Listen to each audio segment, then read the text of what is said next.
Okay, interesting. Let's just come back to the studio here for a minute or two and get your views about the recommendations that have been made by the Namani committee. Do you think that the recommendations to this point are able to address some of the issues that we have in our electioneering process, especially with regards to the voting? You've identified that we've agreed that electronic voting is the way to go. This far, we have only the card reader. What more would you like to see that will make it a more wholesome approach to our acceptance of electronic models?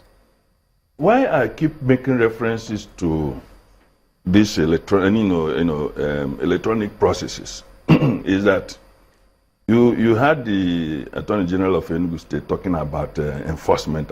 You don't go into all those logistical issues. Policing is to the extent that you have eternal presence of the police. If the ballot box is hijacked and gone into the compound of a chief who is popular, you can't rig in a place you are not popular. You can't. But when you are popular in an area, you can rig and redefine the word rigging, such that if you didn't know that 100,000 was the registered electoral, voters, you can even get 1 million votes from that place.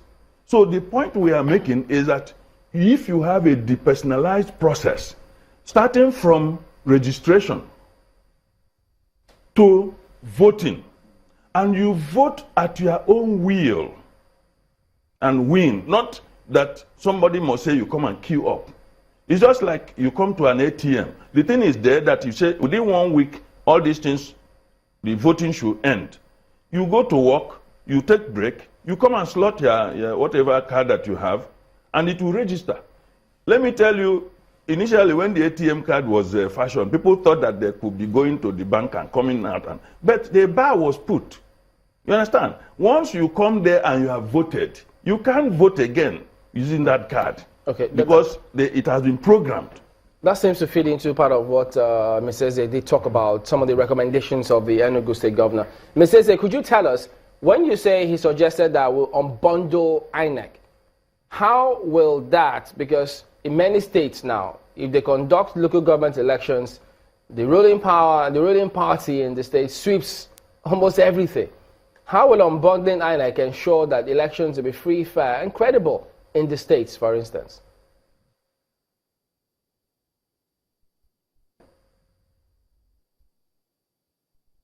Can you hear me, Mr. Eze? Okay, I'm afraid he's gone. We lost him. Mr. Eze is the Attorney General and Commissioner for Justice in Enugu State. I wanted to find out from you because INEC and then the states. Now, do we do the same thing for the State's Independent Electoral Commission? Let me tell you, it's very simple. These things are very simple. But the thinking complexified these things. We make it look at it as if it is an anthill. These things are already in the air. It's a question of downloading it. But is the will there? Because those who are profiting from the old order will not allow it to work. All these things you see moving from Calabar to Akwa Ibom to Enugu, all these things at the end of the day will come back to the same place. And so it's not working. All those processes are not working. It's the same thing. Look at Nigeria. How many years? So what's you can sit down here. If you have been around in 1970, you can tell where Nigeria will be in 2000. My question is, what then is the way to go in approaching? The way to go is very simple. Let us first and foremost agree that we will depersonalize the process. When we define that we have to go to Shagamu, for example, for a meeting, you have defined the objective. Then you look for means of getting to that place. Is it by road, trekking, and all that? And that will be determined by the nature of the business we want to do there. So we have seen that we have not made progress in our electoral process. And that has been the bastion behind lack of good governance. Because those who have beat the system owe no allegiance to anybody. But we did succeed in River State when we did the rerun elections there. From that time to the last elections, the last general elections in 2015, what is the measure of success? We did make some success. There were no killings. Well, that's what you mean. There was no violence. That's what the reporting there was violence is different from whether there was violence. And at what cost? If the money given to Jega, you know, Jega asked for money. Nobody edited anything. Nobody queried anything. The whole money, in fact, the question, if he asked for money, give him. That was what everybody was saying that time.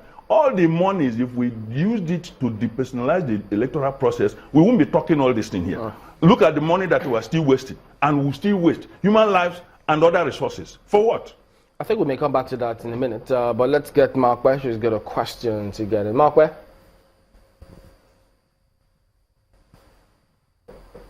Well, Dr. Naji, you know, quite a number of people will agree with you in terms of introducing electronic voting, but then they say that it's not really whether or not we have electronic voting. They believe it's the human beings, the people who would operate it and the people who would use the system.